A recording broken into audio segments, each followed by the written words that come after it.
আসসালামু আলাইকুম। সবাই কেমন আছেন? আজকে আমার মুরগির বয়স ৫ দিন। আজকে আমি রানীক্ষেতের ভ্যাকসিন করব।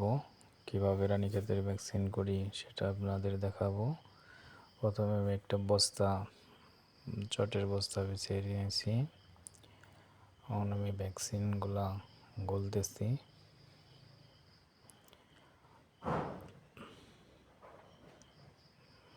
ভ্যাকসিন দিতেছি। ভ্যাকসিন ১ ফোঁটা করে যে চোখের মধ্যে ভ্যাকসিন দিয়ে দিতে হবে।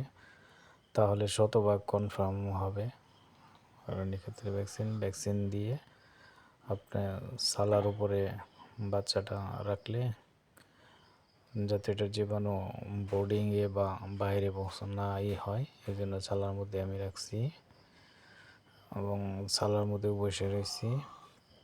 বসে আমি ভ্যাকসিন করতেছি। আমি যদিও ভ্যাকসিনগুলো অত চালু দিতে পারি না, কিন্তু সময়ের মধ্যেই শেষ করবো ইনশাল্লাহ। 2 ঘন্টা সময়ের মধ্যে ভ্যাকসিন শেষ করতে হয়, 2 ঘন্টায় শেষ দিয়ে দিব।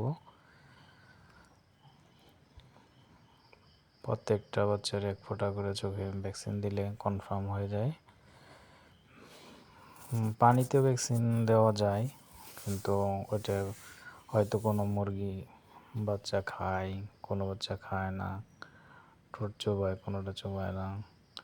আর চোখের মধ্যে দিলে এটা শতভাগ কনফার্ম যে ভ্যাকসিনের গুণাগুণটা বডিতে ঠিক থাকবে। তাই এরকম গুরুত্বপূর্ণ ভিডিও পেতে আমাদের চ্যানেলের সাথেই থাকুন। বেশি বেশি লাইক করুন, শেয়ার করুন, সাবস্ক্রাইব করুন। ধন্যবাদ সবাইকে।